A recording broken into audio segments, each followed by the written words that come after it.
Bien, donc on continue avec cet exercice 3.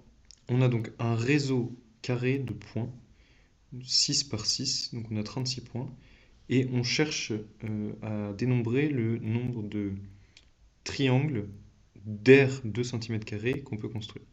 Donc pour ça, on se rappelle d'abord de l'aire d'un triangle, c'est base fois hauteur divisé par 2. Et on veut que ça fasse 2 cm². Donc en fait, on cherche les triangles dont le produit base fois hauteur vaut 4 cm². Donc ça, on n'a pas le choix, il va falloir les chercher un par un. Donc faut pas en oublier, il y en a quelques-uns qui sont moins évidents. Donc allons-y. Déjà, celui-là, il est facile.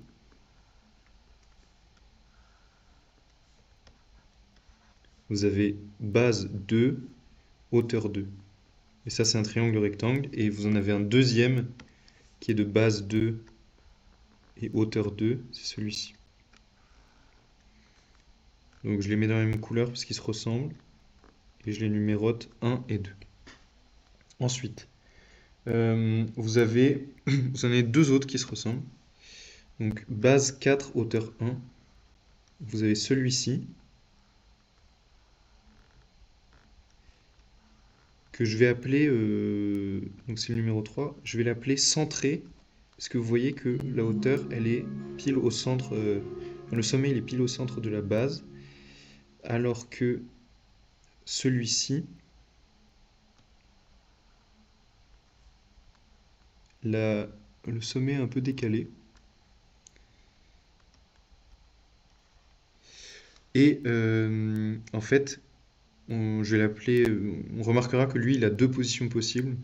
La hauteur, le sommet à gauche ou le sommet à droite. Et ce sera important après. Et il y en a un aussi que je vais dessiner autrement parce qu'il est un petit peu différent. Donc hauteur 1, base 4, c'est le numéro 5. Voilà. Il en reste quelques-uns. Notamment, donc il en reste deux. Celui-ci, il n'est pas évident. Hop, en vert. Alors pourquoi il marche? Parce que vous voyez que la hauteur, donc c'est celle-ci. Là, il y a un angle droit. Et la hauteur, c'est la moitié de la diagonale. Et il faut se rappeler que si le côté là vaut 1 cm, alors la diagonale vaut racine de 2 cm. Et vous pouvez faire le calcul, l'aire, c'est donc base, c'est-à-dire racine de 2, plus racine de 2, plus racine de 2, plus racine de 2, 4 fois racine de 2, fois la hauteur qui est de racine de 2 sur 2, divisé par 2, c'est-à-dire 4 fois 2 sur 2, donc 4 fois 1 divisé par 2, ça fait bien 2 cm². Donc ça marche aussi. C'est le triangle numéro 6. Et il en reste un, c'est celui-ci. Hop, base. Ici, de 2 fois racine de 2. Et ça va être un triangle rectangle avec une hauteur de racine de 2. Et donc lui, son aire vaut donc 2 fois racine de 2 fois racine de 2 divisé par 2, c'est-à-dire 4 divisé par 2, donc 2 cm². Voilà, et donc maintenant qu'on a nos 7 triangles, il va falloir comprendre pour chaque triangle combien de fois il peut apparaître dans le réseau. C'est-à-dire combien de fois on peut le caser dans nos points, en sachant que chaque triangle doit avoir pour sommet des points du réseau. Donc allons-y. Pour le triangle 1, on va regarder combien de fois on peut le placer. Donc déjà, sur une colonne, on peut le placer une fois, deux fois,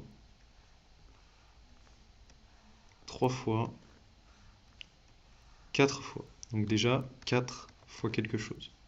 Sur une ligne, on peut le placer une fois, deux fois, trois fois, quatre fois, donc encore fois 4. Et vous remarquerez que un triangle comme ça, il peut être dessiné comme ça, mais aussi comme ça, et aussi comme ceci, et comme ceci. Donc, sur une position, il y a aussi 4 rotations possibles.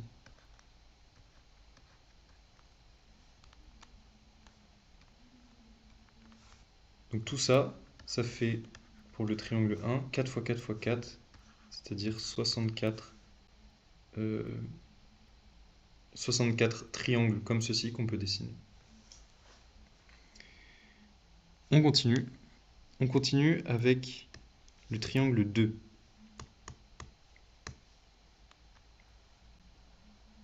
Base 2, hauteur 2. On peut le caler une fois, deux fois, etc., etc. Vous avez compris. Donc 4 fois dans la colonne, 4 fois dans la ligne,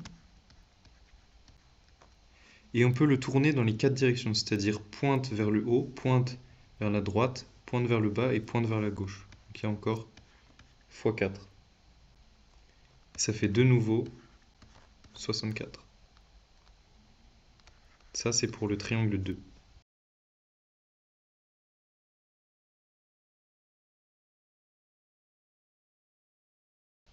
Pour le triangle 3, celui-ci,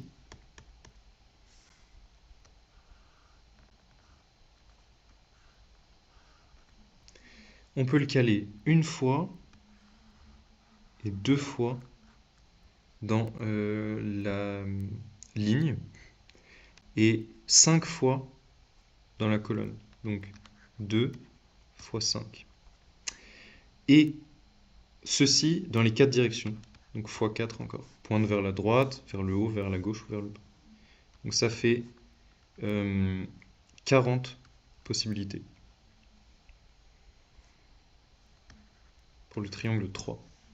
Pour le triangle 4, ça va être presque la même chose, mais regardez, ce triangle-là, il peut être tourné pointe vers le haut, certes, mais un peu à gauche, ou alors pointe vers le haut, mais un peu à droite, avec la pointe qui arrive ici.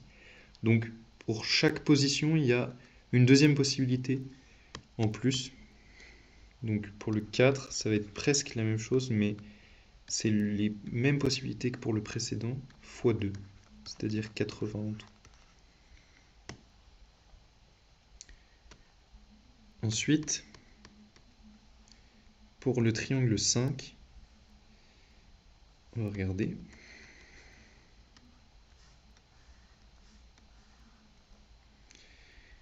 Vous pouvez le caser dans une colonne deux fois, celui-ci et celui-ci, deux fois.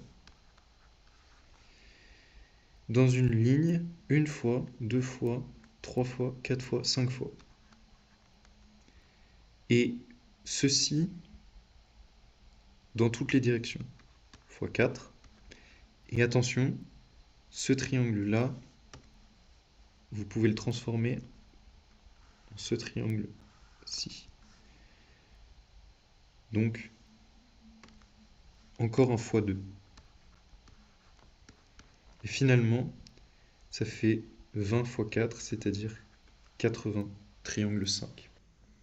Le triangle 6, vous pouvez le faire comme ceci,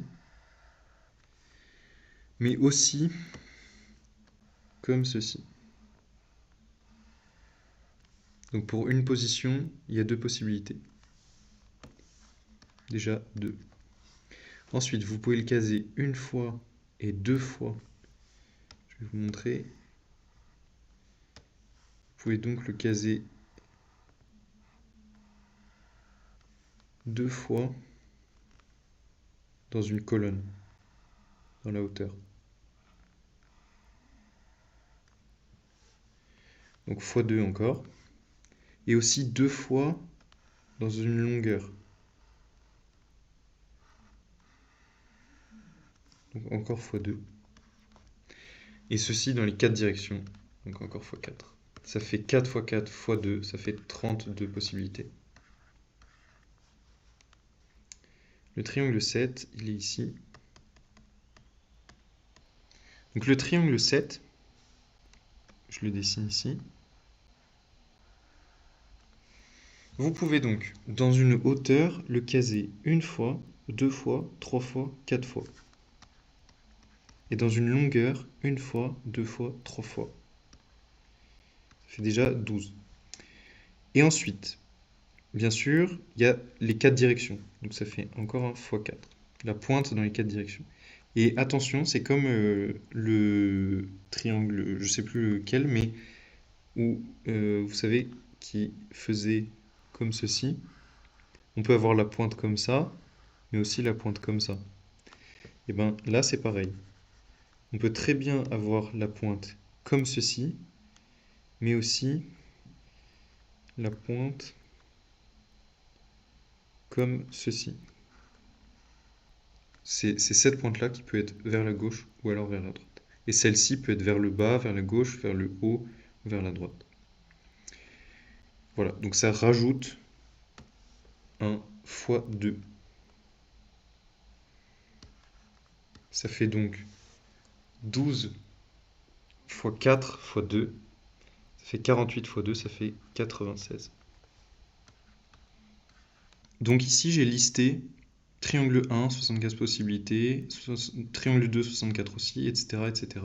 Donc j'ai simplement repris toutes les réflexions que j'ai faites juste là. Et j'en arrive, donc en additionnant tout ça, ça fait 456 triangles d'air 2 cm². Voilà la réponse à la question posée. Donc c'est un exercice difficile dans le sens où il n'y a pas de formule toute faite à trouver qui nous donne directement la réponse. Il faut en fait chercher méthodiquement. Donc voilà la difficulté de l'exercice. Il ne faut pas oublier de triangle. Il faut voir tous ceux qui ont ce produit base-fauteur qui donne 4 cm². Donc notamment avec les racines de 2, là il fallait faire attention. Et ça donne bien 456 triangles d'air 2 cm².